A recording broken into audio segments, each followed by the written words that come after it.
make sure y'all hit that subscribe button. Peace, y'all. Jonny Fastlane here. So, Meek Mill drops the video for Oodles and Noodles Babies. Plus, Chris Brown drops the track list for Indigo. And Future just announced he's dropping a whole album on Friday. Let's talk hip-hop.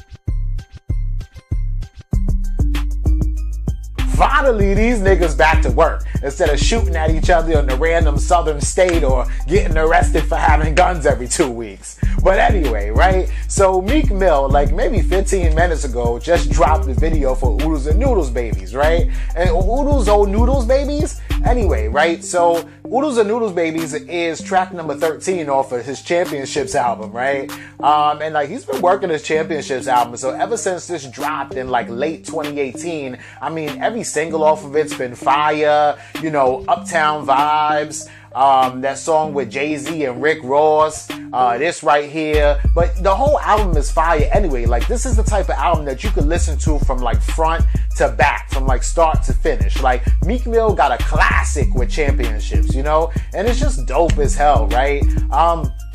Lately, Meek Mill been like really on his like prison reform thing. He's been trying to like protest against like black men getting like unfair sentences or being treated like unfair within the law. And he's kind of coming from a place where he knows firsthand how that can feel, because he has a black judge who's like just constantly like has a vendetta out for him, that wants to fucking like see him, I don't know, like see him fail in the worst way, because you know that's how she gets her rocks off or whatever the case may be. So Meek Mill, again, like on this Oodles and Noodles video, is like sticking to that kind of theme where he's like a raptivist now, not just a rapper, but he's like protesting and speaking about something, right? So Oodles and Noodles, baby, I mean, it's not like one of these flashy ass videos. He ain't chilling in front of a car. He ain't got on mad chains. Matter of fact, like Meek Mill was even hardly in the video. You know, but so the video starts out like 2016 where, you know, no, sorry, 2006, where this one chick and some dude, you know, they in the crib. They got a little kid, a son. He might be like 5 years old or something like that. And, you know, the dude, you know, leaves the crib and he goes and like commits like an armed robbery, like in a bodega or something like that. Ends up shooting the dude in the bodega who's working there and kills him, right? Which that whole situation is crazy. Like I can understand niggas robbing niggas, but like why would you kill a motherfucker who probably is just as broke as you? And it's not like you robbing him for his money, you robbing him for the money that's in the store. And if you robbing him for the money that's in the store, I'm sure that he don't want to die for the money that's in the store. So you could just rob the nigga and go on about your business. But that's a whole different thing, right? So anyway, the dude that was robbing the store in Meek Mill's video ends up shooting and killing the dude behind the counter and, you know, taking the money, right? So the dude that, you know, ends up robbing and killing the nigga ends up going to jail because one of his homeboys snitched on him, right?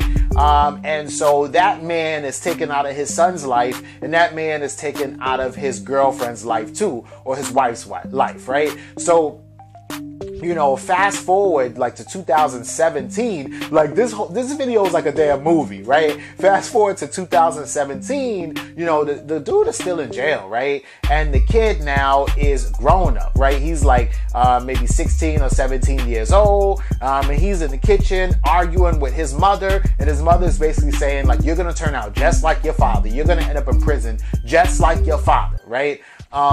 And he's like, I ain't trying to hear that. Now this kid actually has a son, and the mother's telling him like, you're not gonna be here for your son. Yo, just explaining it right now is giving me like chills, yo. And then the kid is like, yo, I'm gonna always be here for my son, right? Goes out, you know, that night, and ends up, you know, sitting in a car asking somebody if they have something, and ends up shooting somebody in that car, right? Hops out the car, and then the next scene you see like his father coming out of prison with his jumpsuit and handing the jumpsuit to the son and being like, all right, it's your turn now, you know? And then that's the end of the video. Then the video just ends, right? Watching that shit, I caught chills. Talking about it right now, I'm getting chills. Like, it's crazy. But, you know, so it was a dope ass video, right? My only thing is like, yo, I get it, Meek Mill, you trying to send a message, you trying to show like if we don't do better, then we're just gonna keep repeating the same cycle, and all of that is cool, but you leave us on a cliffhanger. Like, you leave us where the cycle is just gonna start again, right? And now this kid is being taken away from his son, right? And then his son will probably grow up and do the same thing, on and on and on. That's kind of what you left us with, right? You didn't leave us with like any solution. You didn't leave us with a way to get out of the cycle. You didn't leave us with like positivity or nothing like that. Like, you left us just like, here's your turn, you put on a prison suit, and that's it. You know what I'm saying? Like, so it's like, in conclusion, what? You know what I'm saying? Like, I feel like the story is not finished, right? But maybe there'll be a to be continued with this video. I don't know, because it definitely left me with more to be desired, right? Maybe this kid's son will grow up and end the cycle or something, right? We want to see that happen. But for now, that was the video, and that's how it went. So y'all should check it out. The video just came out literally like 15 minutes ago. It's fire. I'm gonna watch it again. Y'all know Oodles and Noodles Baby is fire anyway. And let me know in the comments what y'all think about the video.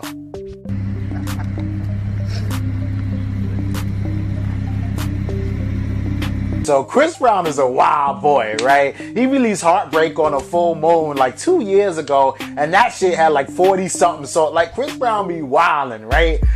So now Indigo is coming out, right? And he just made an announcement that he was gonna release Indigo on the 21st, but then he decides to push it back until the 28th, right? Just 1 week, which is cool. Like, we'll wait a week for that, right? And it seems like this summer, like, niggas is really coming out with music, because all like the whole first 6 months of this year, like, nobody's really been dropping music. Nipsey Hussle got killed, and everybody was kind of like, I don't want to drop an album. You know, I just want to let that, you know, breathe and let it chill for a little bit. And niggas was doing a lot of bullshit. Rappers was getting arrested. Rappers was shooting at each other. Rappers was involved in beef and gossip and drama and this and that. So finally, right, niggas is just, hey, this is all about the music, right? So Chris Brown releases a statement, right? And on that statement, he puts the track list of Indigo out, right? So Indigo is going to be the new album. And just like his last album, man, Chris Brown got 37 songs on Indigo, right? And I don't know why he's doing this, right?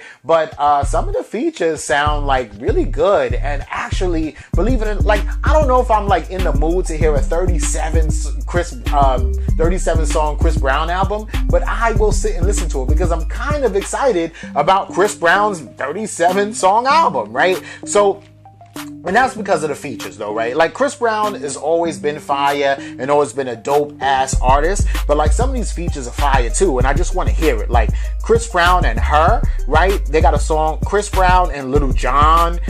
He got a song with Juicy J and Juvenile on that shit. Like, come on, Juicy J and Juvenile, you know that's a booty shaking song. And Chris Brown, you know, yo, come on now, right? He got Tyga on here, which of course, you got Chris Brown, you gotta have Tyga on at least one song on every album, and then Tyga should also have Chris Brown on one song every album. I'm just saying, right? Wobble Up, Nicki Minaj and G-Eazy, y'all heard that shit before. He got a song with Lil Wayne and Joyner Lucas on it in the same song. He got a song with Gunna. He got a song with Drake, right? And this is coming after Drake and Chris Brown finally squashed their beef that they've been had for like the last 5 to 10 years. You know what I'm saying? So this is fire. He has Justin Bieber on this shit. He's got Trey Songz on this. He has Tank on this. Tank, my nigga, like an R&B legend on here. And he got Tory Lanez on here, right? So I'm looking forward to this, right? Like a Chris Brown and Tory Lanez song, that's gonna be fire. Chris Brown and Tyga, they never came out with no whack shit. Chris Brown and Her, that's probably gonna be fire. You know I'm gonna be all up in my car bumping that Chris Brown and Juvenile song with Juicy J. Like, this is gonna be dope, right? And the fact that he has 37 songs on it, I think that he usually does that for like streaming purposes, right? Because, you know, music is so different now, right? Like, if I want to go and buy an album, and let's say, you know, I go to the store and buy like an actual album, and that album has 8 songs on it, whatever the case may be, boom, that artist or that record label gets the money for me buying the album, no matter how many times I play those songs, right? So I could play those same 8 songs for 24 hours straight, and the artist only gets that amount of money, and that's it, right? But with Chris Brown, since he gave people more songs to listen to, I think that that it's better for streaming because when you stream the whole, I mean, everybody's going to listen to the whole album at least once, and that's already 32 plays that you get on that. And I think that right now it's 1,500 plays on one song, streams on one song, that equals a sale.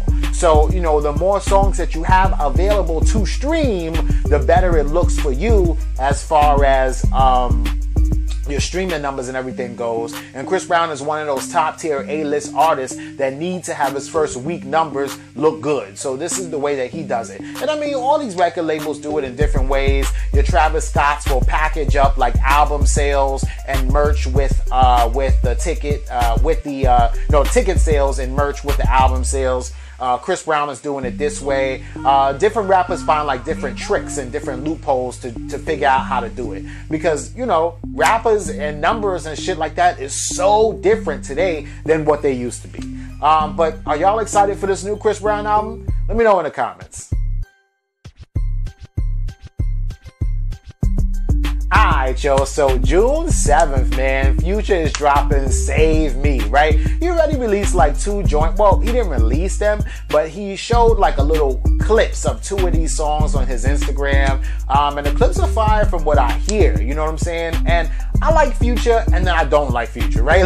Like, no, I like Future as like a person, and his music to me is okay, right? Like, Future to me is like 2 rappers, right? Or 2 artists, right? Like when, I mean, I guess everybody is, right? Because Future has a singing side where, you know, Future Hendrix, and, you know, that's fire. Like when Future is singing, like whatever the fuck, I don't give a damn if Future wants to sing the alphabet from turn on the lights to whatever Future wants to sing is fire to me. Like, I am here for all Future singing, right? And then when Future raps on a song, like when he was rapping at Young Nigga Move That Dope, I was like, this is garbage, you know what I'm saying? Like, I would like Future to never rap again, and to always, if Future just like turns into an R&B singer, then you good, right? And with this album, Save Me, I kind of felt like he was gonna gear more towards like the Future Hendrix, you know, persona versus just like the Future persona. But it seems like it's a fusion of both, but I won't be mad if it's more singing on this than rapping, right? And then I feel different, like I feel the complete opposite way about like, let's say like a Trippie Redd or somebody, because like with Trippie Redd,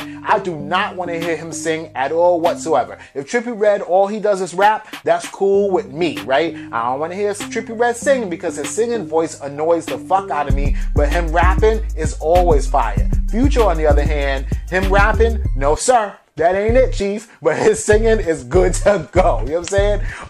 But anyway, I'm looking forward to this, and thank God. So we got a Meek Mill video, we got a Chris Brown album coming out, and we got a Future album coming out. Yo, today, nobody shot nobody, nobody got arrested, and I'd rather do videos about the music than the drama. Let me know what y'all think about all this in the comments down below. Don't forget to like, comment, share, subscribe, hit that notification bell. Follow me at Jonny Fastlane, that's Jonny Fastlane on Instagram and Twitter, and y'all already know what to do. Peace.